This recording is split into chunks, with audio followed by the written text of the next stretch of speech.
Voilà. À toi la parole. Elle court derrière lui et crie « Ohé !» L'homme ne se retourne pas. Elle le dépasse, se campe face à lui sur le trottoir.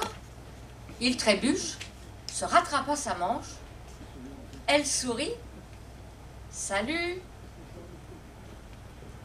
Le visage de l'homme est impénétrable. Ses doigts s'agitent prestement.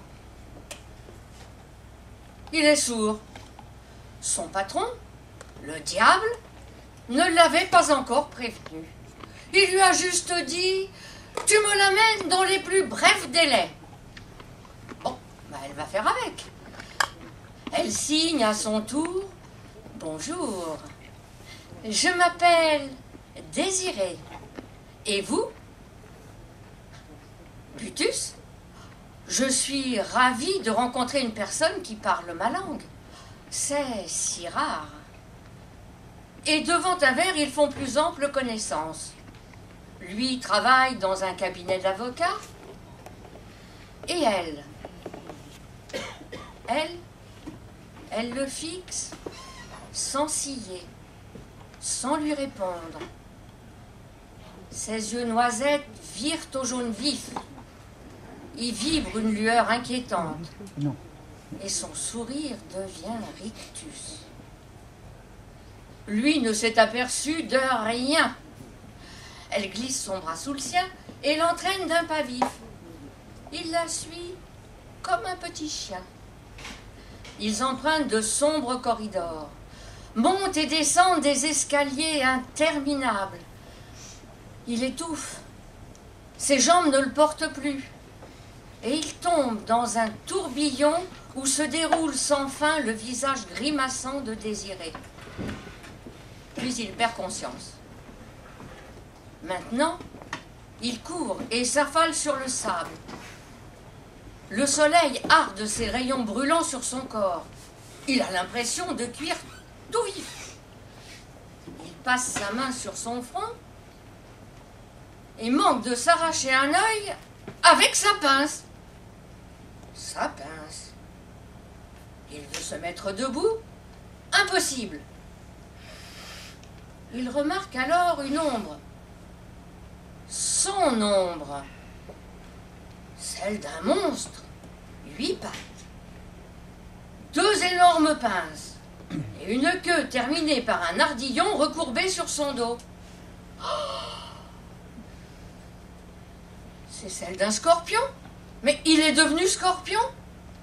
Oh là, vite, il lui faut de la fraîcheur pour réfléchir. Il se réfugie dans un trou. Oh non, c'est un mauvais rêve. Un très mauvais rêve. Responsable. Cet alcool vert, bu tout à l'heure. J'ai dû peut-être un peu en abuser. Il est fatigué. Il s'endort. Une belle aux yeux de braise court vers lui.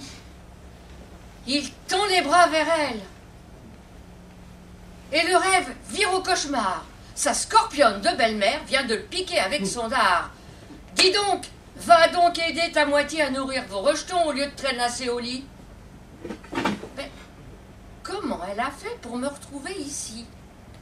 J'ai pourtant franchi plusieurs mers avant de trouver ce château fort perdu au milieu de nulle part. Elle m'a pas loupé cette fois-ci.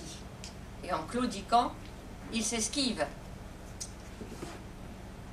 Sur les remparts du château fort, la sentinelle regarde les éclairs qui zèbrent le ciel au loin. De lourds nuages s'amoncellent. Soudain, son œil voit courir une bestiole brune. Un scorpion, suppôt de Satan, et il l'écrase rageusement. Butus est réveillé par son chien qui tire sur sa couette. Pour le réveiller. Il regarde sa main. Ouf, il est toujours un humain. Ah, jamais plus on ne le reprendra à boire d'un verre d'absinthe.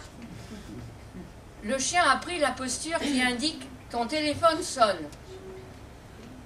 Butus regarde l'écran, lit « Salut ». tandis que s'affiche le visage de Désiré. Merci Madeleine.